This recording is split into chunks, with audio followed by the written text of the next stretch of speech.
Donc maintenant, on vous présente le portefeuille gagnant. Le portefeuille était très très intéressant. Nous, on l'a un petit peu optimisé.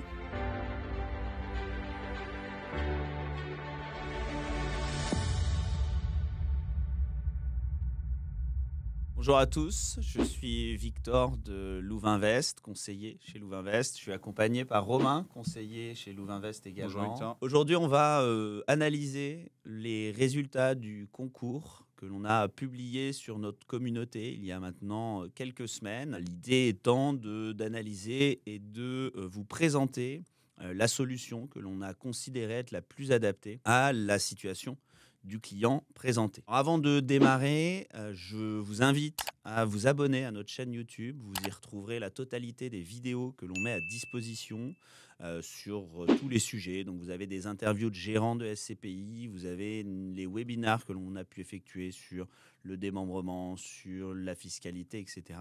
Donc, n'hésitez surtout pas à nous suivre sur notre chaîne YouTube. Rentrons du coup dans le vif du sujet sur le concours. Donc, pour rappel, la situation de l'investisseur. Donc, il avait 47 ans. Ses objectifs, c'était à la fois de percevoir des revenus complémentaires et d'anticiper la transmission de son patrimoine. Le montant qu'il souhaitait investir était de 100 000 euros. Sa tranche marginale d'imposition de 11%, son taux moyen d'imposition de 4%. Et enfin, le client détenait déjà 30 parts de Remake Live et 15 parts de Crystal Life en pleine propriété. Alors, pour commencer, ce que l'on a voulu vous présenter dans un premier temps, c'est justement savoir quel serait le portefeuille adapté à sa situation. Donc ça, ce sera la première chose que l'on verra. Ensuite, on étudiera le démembrement viager, qui, à notre sens, était la meilleure option, en tout cas l'option à choisir pour ce portefeuille. Dans le troisième cas, on verra la création d'une SCI à l'IS ou à l'IR et la comparaison entre les deux, puisque de la même manière, on a considéré que c'était aussi le choix optimal dans la situation du client. Et enfin, on regardera le portefeuille gagnant et pour quelles raisons, finalement, on choisit ce portefeuille gagnant. Donc, premièrement, la proposition de portefeuille. Donc, on vous propose, en tout cas, on préconise sur cette situation d'investir sur le portefeuille suivant, toujours dans une logique de diversification, évidemment, à la fois des secteurs d'activité, mais également de la géographie, puisque en fait, le client aujourd'hui avait une tranche marginale d'imposition de 11%. Donc, on peut se permettre de s'orienter également vers des SCPI françaises. C'est le choix qu'on a fait notamment sur Kianeos Pierre et Epsilon 360, puisque ces deux SCPI-là, et on avait raison finalement, ont des valeurs de reconstitution qui sont beaucoup plus élevées que leur prix de part. Et donc, on a fait le choix de les sélectionner. Et ce choix nous donne raison, puisqu'en fait, aujourd'hui, on est le 1er juillet, et ces deux SCPI ont choisi de revaloriser leur prix de part. Donc ça, c'était sur la partie des SCPI françaises. Et puis derrière, avoir un socle de SCPI plutôt jeune, plutôt dynamique, avec des SCPI comme Hirokozen, Remake Live, qui plus est, qui sont donc des SCPI sans frais de souscription, et d'autres SCPI, donc une SCPI plus spécialisée sur le secteur de la logistique et le secteur de la logistique et les locaux d'activité avec la SCPI Login, Cœur d'Europe également, et une très jeune SCPI, Wimo One, qui, de par ses premières acquisitions, on considère qu'elle aura une excellente performance sur l'année et sur l'année à venir.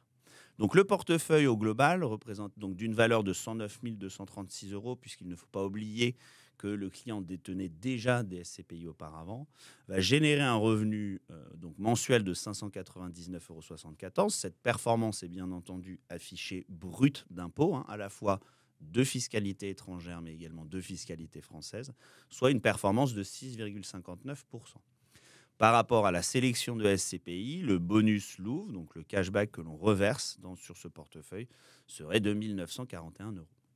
Voilà pour le portefeuille. Alors, si on rentre dans le détail, on constate effectivement qu'on a une diversification géographique de la sélection, puisqu'on a aujourd'hui une répartition avec 40% en France, ce qui nous laisse environ 60% d'investissement à l'étranger. Et on essaye toujours d'avoir un certain équilibre sur la répartition des secteurs d'activité avec à la fois du bureau, du commerce, des locaux d'activité, du résidentiel par le biais de la SCPI Kianéos-Pierre notamment, logistique par le biais de la SCPI Login. Donc ce sont 2 SCPI spécialisées contrairement aux autres que l'on a pu sélectionner. Un peu de santé, et lorsqu'on a indiqué autre, juste pour que vous sachiez dans le portefeuille, c'est généralement des SCPI qui sont très jeunes et pour lesquels en fait on n'a pas connaissance tout à fait des acquisitions et des secteurs qui sont représentés. Et donc pour l'instant on les indique dans autre en attendant d'en savoir un petit peu plus. Et ici, vous avez enfin le détail du portefeuille, donc avec la répartition sur chacune des SCPI. On a augmenté la part de Remake Live et Hirokozen, puisque ce sont des SCPI qui jusque-là performent vraiment beaucoup, que ce sont qui plus est des SCPI sans frais de souscription. Et pour Hirokozen en tout cas, Remake Live c'est un petit peu plus compliqué, mais pour Hirokozen qui plus est, qui a sa valeur de reconstitution de l'ordre de 5% au-dessus de son prix de part. Donc voilà, vous avez le détail du portefeuille. Voilà pour la présentation du portefeuille. Donc on a fait également l'étude sur un horizon d'investissement de 10 ans. Et l'idée étant aussi de savoir par rapport à ce portefeuille, quelle serait la rémunération, notamment la rémunération nette de fiscalité. Et donc si on prend ces éléments-là en considération, on aura donc un revenu net. Donc là, on le cumule sur 10 ans, évidemment, mais revenu net cumulé sur la durée, 53 319 €, soit 5 331 €, si on divise par 10, par an sur ce portefeuille. Voilà pour la proposition de portefeuille. Donc, vous pouvez bien évidemment retrouver ce portefeuille. On vous met le lien dans la description de la vidéo. Je vais laisser du coup désormais Romain nous présenter l'option démembrement viager. Écoute, à toi Romain. Merci Victor. Là, on va vous présenter donc, le démembrement viager. Donc, c'est une option qu'on a retenue dans le cadre de ce portefeuille d'investissement pour la transmission du patrimoine et donc de l'investissement en SCPI. Alors, qu'est-ce que le démembrement viager? Ce que l'on peut voir sur la partie gauche, c'est un investissement classique, c'est-à-dire acheter des parts en pleine propriété. On a également la possibilité de faire ce qu'on appelle un démembrement. Ça veut dire quoi? Ça veut dire qu'on va diviser la pleine propriété d'un côté avec la nue propriété et de l'autre avec l'usufruit. Donc là, en l'occurrence, dans cette situation-là, l'investisseur, ça sera les enfants qui vont acheter la nue propriété et il y aura également le père ou la mère ou les parents qui vont acheter l'usufruit correspondant pour avoir les revenus par rapport à cet investissement sur de la pleine propriété. Donc on va rentrer dans le détail. Donc viager, ça veut dire à vie. Ça veut dire quoi? Ça veut dire qu'aujourd'hui, il va y avoir une donation qui va être faite d'une somme d'argent, on verra par la suite, au profit des enfants, qui vont acheter la nue propriété des parts. Les parents vont acheter l'usufruit correspondant à cet investissement et jusqu'à la fin de la vie de l'usufruitier, ce sont les parents qui vont bénéficier des revenus et à la fin, lorsqu'il y aura le décès qui va intervenir, les enfants récupéreront la pleine propriété des parts car l'usufruit va revenir au nu propriétaire sans fiscalité par ailleurs. Donc si on continue, vous avez comment on met en place ce démembrement viager. Vous avez deux options. La première option, donc le cas numéro 1, c'est en amont de la souscription des parts. Ce qu'on va faire, c'est qu'on va faire une donation aux enfants de la partie nue propriété. Donc cette donation, elle peut se faire via un formulaire 2735 que l'on rédige et que l'on complète et que l'on fait enregistrer au pôle d'enregistrement du donataire. Une fois que les fonds sont perçus par les nus propriétaires, ils vont faire l'achat et derrière, l'usufruit correspondant se fera par les parents de manière concomitante. Le cas numéro 2, c'est que les parents achètent la pleine propriété des parts immédiatement. Et une fois qu'ils sont propriétaires des parts de SCPI, ils font ce qu'on appelle une donation a posteriori de la nue propriété des parts aux enfants. Voilà. Donc, toujours pareil, vous avez la possibilité de faire cette donation en remplissant le formulaire 2735. Il y aura une possibilité des frais de dossier qui seront appliqués par les SCPI pour justement mettre au nom les parts de SCPI du nom des parents vers le nom des enfants. Donc tout ce qu'on voit là, on n'est pas obligatoirement obligé de passer devant notaire, qui nécessiterait encore une fois un coût pour le donateur donc des frais notariés pour justement mettre au nom des enfants les parts de SCPI. Je me permets une petite précision, effectivement, hein, on préconise généralement de faire la donation en amont pour éviter ces frais, puisque les frais peuvent aller. Alors, certaines sociétés de gestion n'appliquent pas de frais sur de frais administratifs, en fait, hein, sur le changement des propriétaires de parts. Mais on a vu certaines sociétés de gestion vont jusqu'à appliquer des frais de 600 €, et parfois, c'est même 600 € par donataire. Et donc, ça peut vite chiffrer si on réalise cette donation a posteriori. Voilà, petite précision. Je te laisse continuer, Romain. Là, on va rentrer dans le détail de justement combien on peut donner à ses enfants. Donc, le cadre juridique, c'est on a le droit de donner 100 000 € par parent et par enfant tous les 15 ans. Donc, on peut compléter également cette donation avec un don de somme d'argent à hauteur de 31 865 €. Ça veut dire quoi? Ça veut dire qu'au global, on a la possibilité de faire une donation de 131 865 € tous les 15 ans à ses enfants. Donc, une nue propriété à 100 000 €, par exemple, Max, peut passer sans avoir aucun frais lié à cette donation au profit de ses enfants. Donc, toujours en remplissant ce formulaire 2735, et on a également la possibilité de l'enregistrer directement sur son espace impôt.gouv. Donc, c'est maintenant vraiment extrêmement simple de pouvoir faire une donation et l'enregistrer de manière automatique en ligne. Le démembrement viager, il y a un calcul spécifique qui est fait pour connaître l'abattement dont bénéficie le nu propriétaire sur la valeur qui est transmise. Et en fait, cet abattement, il est calculé par rapport à l'âge de l'usufruitier. Donc, ce que l'on voit dans la première colonne, c'est par exemple là, ici, notre investisseur, il a 47 ans. Donc, ça veut dire que sa valeur en nue propriété, elle correspond à 40% et la valeur usufruit à 60%. Et vu que les investisseurs, ce sont les nus propriétaires, donc les enfants, ça veut dire qu'il faudra, dans l'exemple précis ici, que les parents fassent une donation de 43 694 € pour que derrière, les nus propriétaires, donc les enfants, puissent faire l'acquisition des parts en nue propriété, et derrière, les parents vont faire le complément, donc 65 541 € pour acheter l'usufruit correspondant. Ça veut dire quoi? Ça veut dire que plus on donne jeune, moins la fiscalité est importante, enfin plus l'abattement est important, et donc plus on peut donner à ses enfants. Donc là, en l'occurrence, on voit bien que ce foyer, il a consommé 43 000 € de donation sur les 131 000 € possibles au profit de leurs enfants. Donc ça leur laisse encore la possibilité de donner dans les années à venir, ou alors dans 15 ans, dans 20 ans, etc. Sachant que, je précise encore une fois, hein, là, en l'occurrence, on a un cas où l'investisseur, il y a deux situations qui se présentent. C'est à la fois l'investisseur détient un capital qu'il souhaite investir, et donc on va procéder au démembrement en amont, dans l'idée, en tout cas c'est préférable pour justement éviter les frais, et on a le cas où l'investisseur détient aussi des parts existantes. Mais ces parts existantes, on va être obligé évidemment de les démembrer a posteriori, et donc de faire le process de démembrement directement auprès des sociétés de gestion. On passe maintenant à la création d'une SCI pour investir en SCPI. Donc, on a vu la possibilité de le faire en direct. On peut également le faire par l'intermédiaire d'une SCI, et on va vous expliquer pourquoi. L'avantage d'une SCI pour investir en SCPI, c'est qu'on a une organisation des pouvoirs à l'intérieur même de la SCI via les statuts.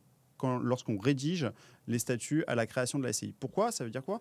Ça veut dire que les associés qui peuvent être les usufruitiers, donc les parents, peuvent également conserver une part en gérance et en pleine propriété pour se donner les pleins pouvoirs dans la gestion même de la SCI tout au long de la vie de la SCI. Ça permet de dire, si demain ils souhaitent revendre les parts de SCPI, d'avoir la possibilité de le faire sans pour autant demander l'accord au nu propriétaire qui, là, seraient les enfants. Oui, puisque effectivement, ce que l'on ne précise pas, mais c'est que dans le document, mais c'est que l'idée étant de créer une SCI avec une part en pleine propriété pour l'investisseur, le reste des parts de la SCI serait démembré. Donc on ne démembre pas du coup les parts de la SCPI, mais bien les parts de la SCI avec l'usufruit des parts au profit des parents et la nue propriété des parts directement aux enfants. C'est ça la logique. Et donc les parts de SCPI sont détenues au travers de la SCI, mais en pleine propriété.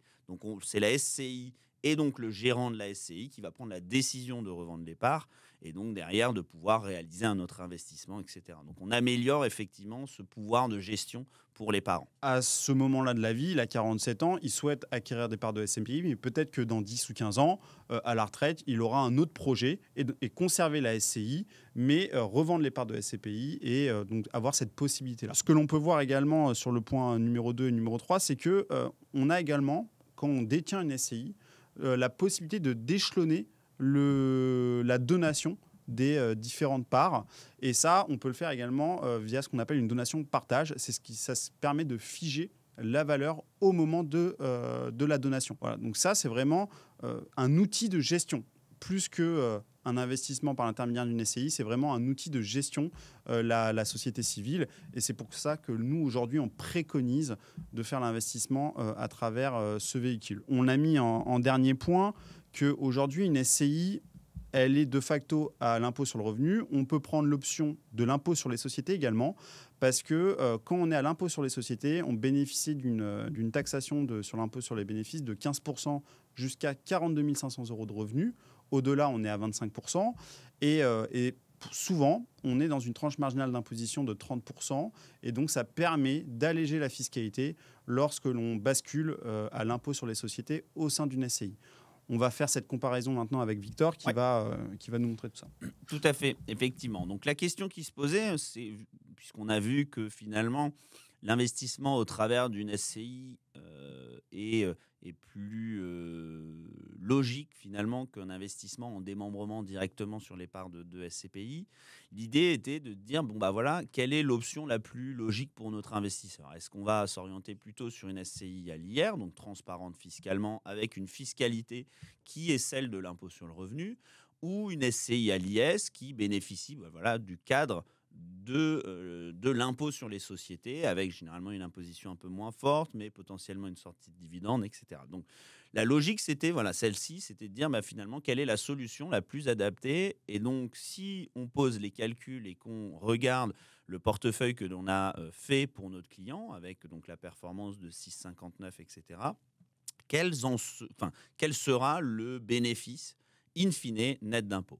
Donc déjà, si on regarde la détention des parts dans une SCI à l'IR, donc on a, comme je vous disais, un régime fiscal transparent qui est exactement celui de l'impôt sur le revenu. Donc, partons de ce postulat, le client va percevoir sur la première année 7 198,65 € de loyer.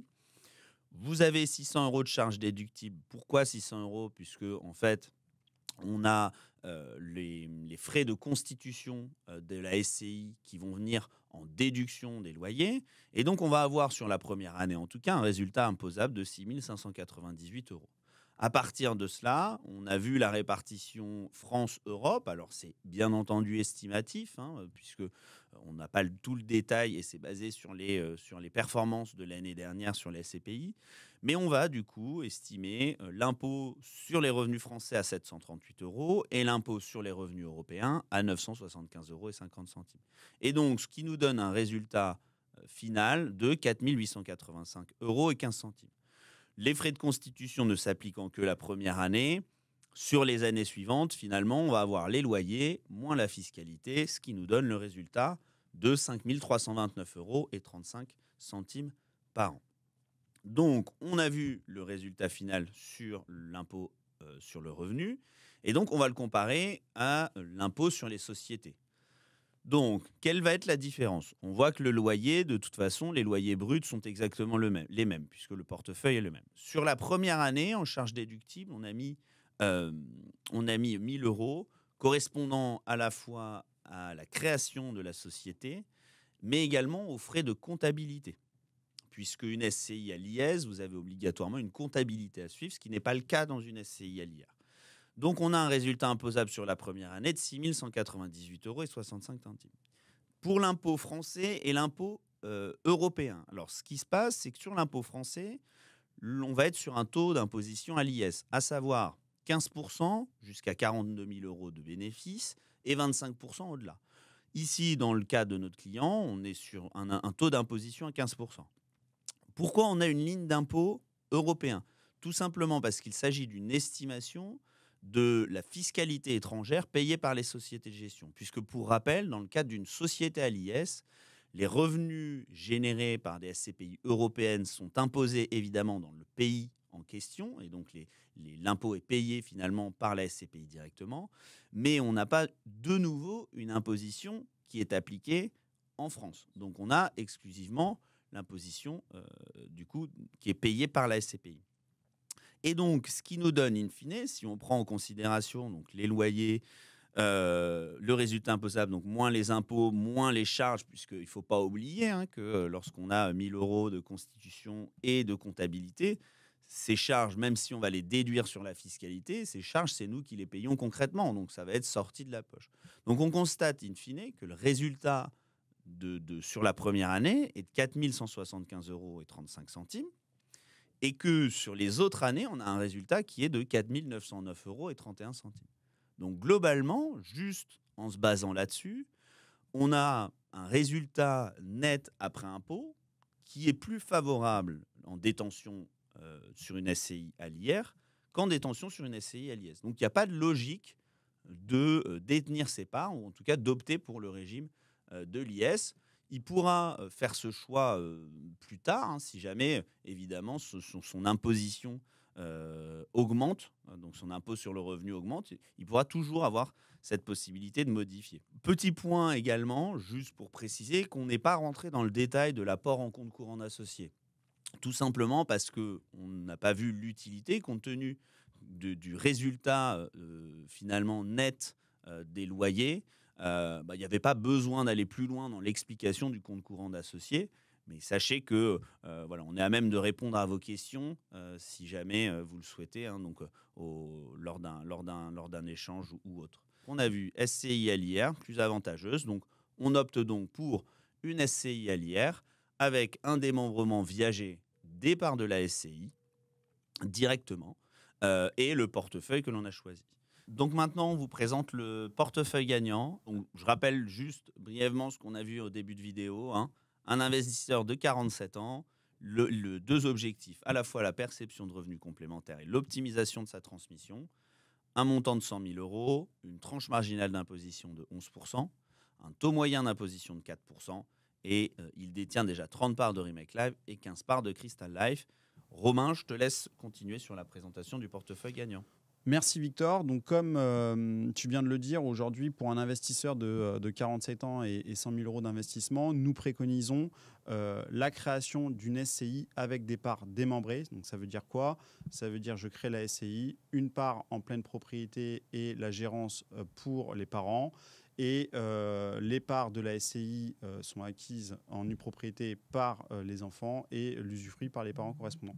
Une fois que la SCI elle est créée, j'achète les parts de SCPI à travers cette SCI pour environ 100 000 euros, comme on l'a vu tout à l'heure. Aujourd'hui, il y a un gagnant sur ce portefeuille. Donc, on précisera bien le portefeuille dans les descriptions de la vidéo. Aujourd'hui, pourquoi on a choisi ce gagnant ? C'est parce que tout simplement, il a très bien détaillé son acquisition. Il a très bien expliqué le démembrement viager, la part en jouissance pour conserver tout simplement la pleine propriété et donc le droit sur la gestion de cette SCI. Et il a également précisé le choix de l'IR versus l'IS pour tout simplement préciser que ce n'est pas forcément utile dans le cadre de cet investisseur d'aller chercher l'IS et donc sa fiscalité réduite. Et également sur le choix des SCPI, je pense que tu allais y venir, mais il a une analyse un peu plus poussée des valeurs de reconstitution. Alors, on vous l'a présenté en début de vidéo, on a, nous, fait un portefeuille que l'on considère effectivement être mieux. Alors, je ne sais pas si on peut dire mieux en réalité, ça va dépendre de la vision de chacun, et il y a quand même cet aspect-là à prendre en considération. Mais en tout cas, l'analyse qu'il a fait sur les valeurs de reconstitution, la sélection, etc., nous a paru tout à fait cohérente. On vous le présente là, hein. Vous voyez ici le portefeuille gagnant qui nous avait été proposé. Donc on voit une sélection de différentes SCPI qui sont très intéressantes. On voit qu'il a sélectionné Epsilon 360 qui était une SCPI qui était fortement décotée par rapport à sa valeur de reconstitution et qui en l'occurrence depuis aujourd'hui a revalorisé son prix de part. On voit également qu'il a utilisé le levier des SCPI sans frais de souscription pour donner vraiment de la souplesse dans son investissement et des SCPI qui revalorisent historiquement très régulièrement. Je prends l'exemple de Cœur de Région. Le portefeuille était très très intéressant. Nous, on l'a un petit peu optimisé selon nous, parce qu'on le pratique quotidiennement, et puis on a également l'historique des sociétés de gestion. Donc c'est pour ça qu'on a fait d'autres choix également. Dans le détail de son portefeuille, on voit qu'il avait une répartition plutôt européenne, avec 57% aujourd'hui de son portefeuille, et également une bonne répartition sectorielle. Donc le bureau était surpondéré, mais il y avait quand même du commerce représenté, des locaux d'activité, de la santé, de la logistique. Voilà, donc il n'y avait pas forcément de résidentiel dans ce portefeuille. Nous, vous avez vu, on en a intégré, par exemple. C'est une autre classe d'actifs qui est un petit peu décorrélée des marchés, et donc c'était intéressant de l'avoir. C'est pour ça qu'on l'a indiqué également. On voit que son portefeuille était certes plus rémunérateur. Nous, on a préféré aujourd'hui aller chercher un peu plus de diversification et un petit peu plus de stabilité également dans le choix des SCPI, quitte à avoir 0,4 points de moins par rapport à son portefeuille. Et vous pouvez retrouver bien évidemment le détail de son portefeuille en description de la vidéo. J'espère que l'on a pu répondre à certaines questions que vous avez. Merci à tous d'avoir regardé cette vidéo, d'avoir pris le temps également pour certains de répondre au concours, de participer à ce concours. C'est toujours très intéressant d'avoir plein de visions, en tout cas, sur la situation d'une personne. On voit vraiment que finalement, il n'y a peut-être pas une seule et bonne stratégie, mais qu'on va essayer d'avoir plusieurs visions.